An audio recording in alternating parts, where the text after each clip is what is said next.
फिरत असताना खऱ्या अर्थानं आम्हाला बाळासाहेब विचारतात, तुमच्या बीड जिल्ह्यामध्ये काही होतंय हो? अरे काही होतंय, पण जे होतंय हे बी ऐका ना महाराज.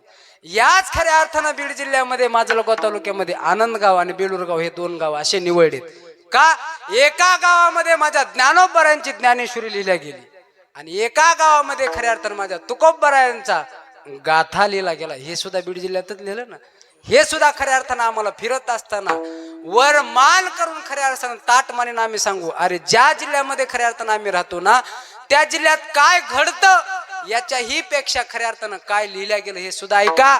आपल्या हातानं खऱ्या अर्थानं ज्यांनी खऱ्या अर्थानं आपल्याच आनंद गावामध्ये खऱ्या अर्थानं ज्ञानेश्वरी ज्ञानोबरायांची ज्ञानेश्वरी लिहिलीच ना महाराज, आपल्या स्वहातानं लिहिली.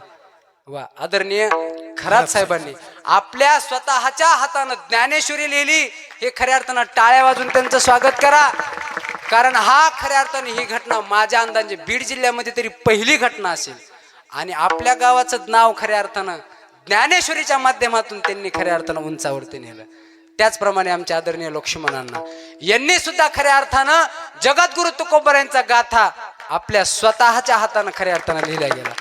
म्हणजे आम्हाला महाराष्ट्रभर फिरताना बीड जिल्ह्यात काय होतं हे कोणी सांगितलं तर हे सुद्धा सांगता येईल. अरे आमच्या जिल्ह्यात हे सुद्धा होतच खऱ्या अर्थानं. म्हणून आपल्या बीड जिल्ह्यामध्ये काय काय घटना घडतात याच्याही पेक्षा संप्रदायासाठी काय काय केलं जातं.